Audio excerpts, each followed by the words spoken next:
Tu as décidé de te lancer dans le marché très lucratif de l'importation des articles de la Chine vers l'Afrique via la plateforme Alibaba. C'est une très belle initiative et je t'encourage vivement dans cette lancée. Mais attention, si tu ne prends pas en considération les choses dont je vais te parler dans cette vidéo, tu risques de déchanter très rapidement. Parce que malheureusement, comme sur la plupart des plateformes, même sur Alibaba, une arnaque n'est jamais loin. Suis cette vidéo jusqu'à la fin parce que la dernière chose dont je vais te parler va simplement t'éviter de tomber dans des pièges basiques. Des pièges qui, bien évidemment, ont déjà fait assez de victimes.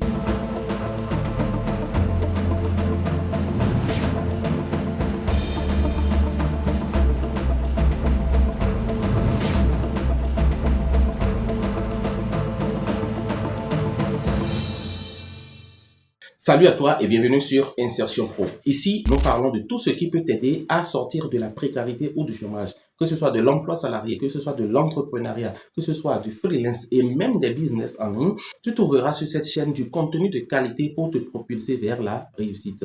Si tu es nouveau sur cette chaîne et que cette thématique te dise, je t'invite à poser les deux bons premiers gestes. Le premier, c'est de t'abonner, d'activer la cloche de notification pour ne rien perdre des astuces que nous partageons ici. Et la seconde chose, bien évidemment, c'est de partager cette vidéo avec tes amis, tes contacts, tous ceux-là qui sont en situation de précarité et que tu voudrais quand même voir sortir de la précarité.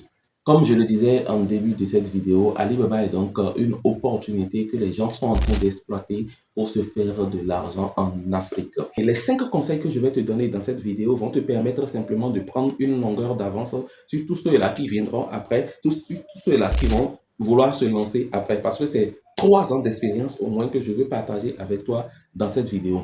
Alibaba, tu dois comprendre déjà que Alibaba n'est pas en réalité une boutique en ligne.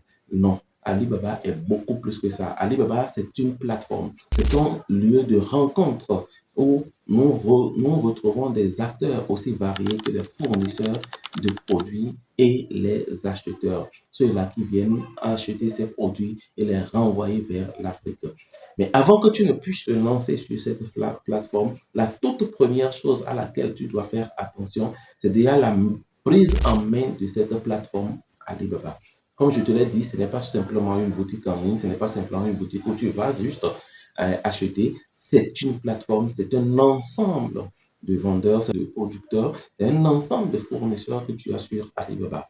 Et ces fournisseurs, il faut prendre la peine donc de comprendre véritablement ce que c'est que cette plateforme et comment elle fonctionne au mieux. Et si d'ailleurs tu es intéressé par comment comprendre, comment prendre en main cette plateforme, je t'invite à mettre dans les commentaires plateforme Alibaba et je me ferai un plaisir donc de faire une vidéo complète sur la prise en main de cette plateforme.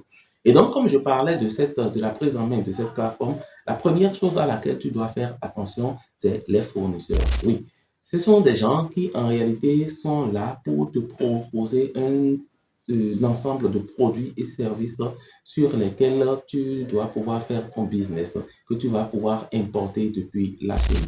Mais attention, lorsque tu rentres sur Alibaba, tu dois comprendre que les fournisseurs ont des caractéristiques que tu dois connaître avant de pouvoir t'engager dans n'importe quelle transaction avec tes fournisseurs.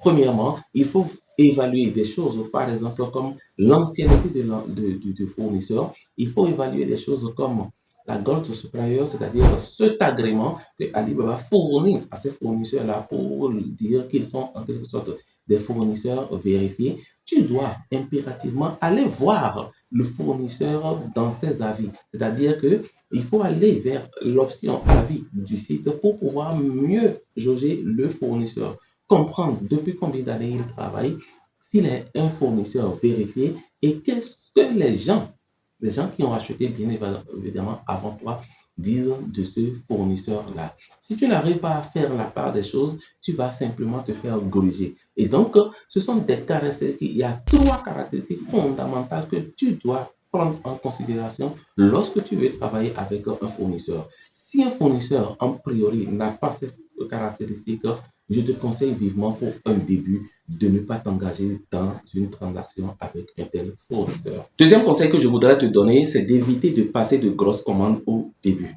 Lorsque tu tombes sur des produits gagnants, il est tentant souvent de vouloir quand même profiter du prix réduit ou bien de la qualité du produit à un coût réduit pour pouvoir acheter en quantité et une seule fois. Erreur.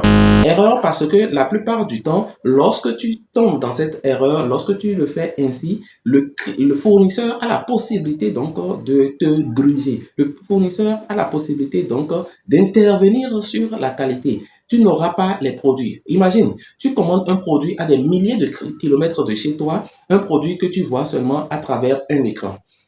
Il est toujours mieux de commander d'abord un échantillon ou une petite quantité du produit, le recevoir en physique pour pouvoir évaluer et être certain que ce que vous avez commandé en ligne est conforme à ce que vous avez reçu entre tes mains. Donc, pour une première commande sur Alibaba, je te déconseille vivement de procéder par grande commande. Je te déconseille vivement, à moins que peut-être tu ne sois au courant ou bien tu ne connaisses véritablement le fournisseur et que tu lui donnes toute la confiance qu'il te faut. Troisième conseil que je voudrais te donner dans cette vidéo, négocie avec les fournisseurs, mais intelligemment. En réalité, nous avons souvent cette tendance à vouloir diminuer les prix pour pouvoir maximiser notre marge bénéficiaire. Oui, c'est pas mal, c'est humain. Mais attention, lorsque tu vas sur la plateforme Alibaba et que tu vois un produit affiché avec son prix, je te déconseille de vouloir négocier le prix le plus bas. Parce que qui dit plus bas, le prix plus bas, dit simplement qualité plus basse. En réalité, on dit toujours que le moins cher finit toujours par coûter plus cher. Lorsque tu es en négociation, je te conseille vivement de négocier le prix, mais de négocier le prix de façon vraiment raisonnable. Lorsque tu demandes trop de réduction, lorsque tu voudrais que le fournisseur intervienne trop sur le prix, lui, il est dans la mentalité de vendre ces articles. Lorsque tu commences ce genre de négociation, le fournisseur, lui, il a la possibilité d'intervenir sur la qualité, ce qui voudra dire que il va te vendre le produit que tu veux, qui physiquement ressemble à ce que toi tu veux, mais qui dans la réalité a un défaut de qualité ou bien ne répond pas aux normes qualitatives dont toi tu as besoin. Alors, lorsque tu veux négocier, il faut vérifier, il faut éviter de demander trop de rabais. Deuxième chose, il faut être poli et courtois dans les affaires. Dans les négociations commerciales, il ne sert à rien de s'emporter, il ne sert à rien de montrer que vous avez le monopole de l'injustice, vous avez le monopole des insultes. Restez courtois. Quatrième conseil que je voudrais te donner dans cette vidéo, fais attention aux coûts, aux différents frais que tu dois engager lorsque tu veux importer de la Chine vers l'Afrique.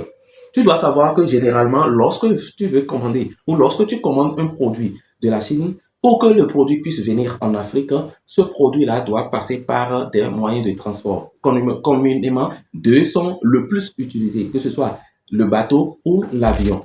Lorsque donc tu veux commander, tu dois prendre en considération les frais de douane, les frais de transport et tout ça là. Et c'est pour ça que généralement, on te conseille d'aller vers un transitaire qui prend toutes ces choses-là en considération avant de te proposer le prix auquel lui, il va pouvoir importer ce produit-là, t'amener le produit de là-bas vers ton pays de destination. Ainsi donc, si tu comprends la logique dans laquelle nous sommes, il faudrait pas que tu puisses te laisser miroiter par le prix très bas des produits en Chine et revenir ici en fonction des coûts que cela va engendrer pour te ramener ça en Afrique, que tu puisses pas avoir une marge bénéficiaire espérée.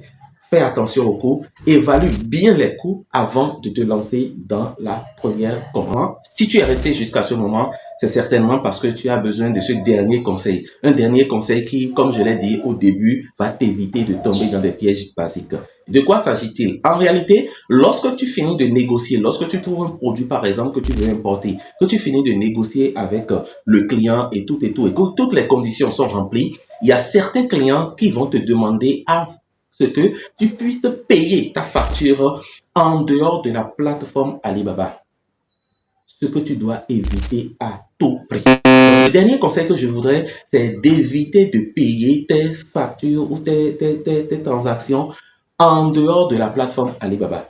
Tu dois comprendre que Alibaba aussi a sa son agrégat de paiement. Alibaba aussi dispose en son sein de son agrégat de paiement. Donc, lorsque tu veux discuter, lorsque tu finis de discuter avec un client et que tu dois payer, tu payes toujours par le biais de cet agrégat de paiement-là, ce qui te couvre en réalité lorsque des litiges naissent, lorsqu'il y a incompatibilité entre ce que tu as commandé et ce qu'on te livre.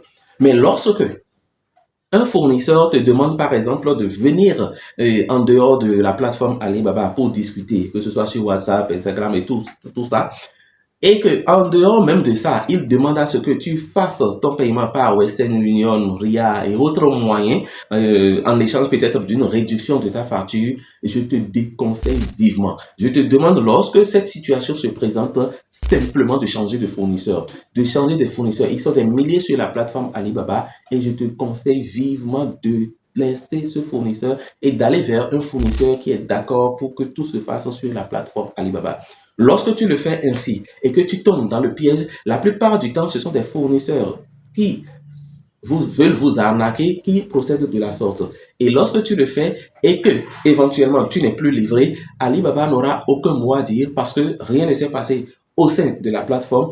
Alibaba n'a pas les preuves, Alibaba n'a aucune trace de vos conversations, aucune trace de ton paiement et Alibaba donc ne pourra rien faire pour pouvoir te rembourser. Voilà ce que je voudrais donc simplement t'apprendre sur Alibaba.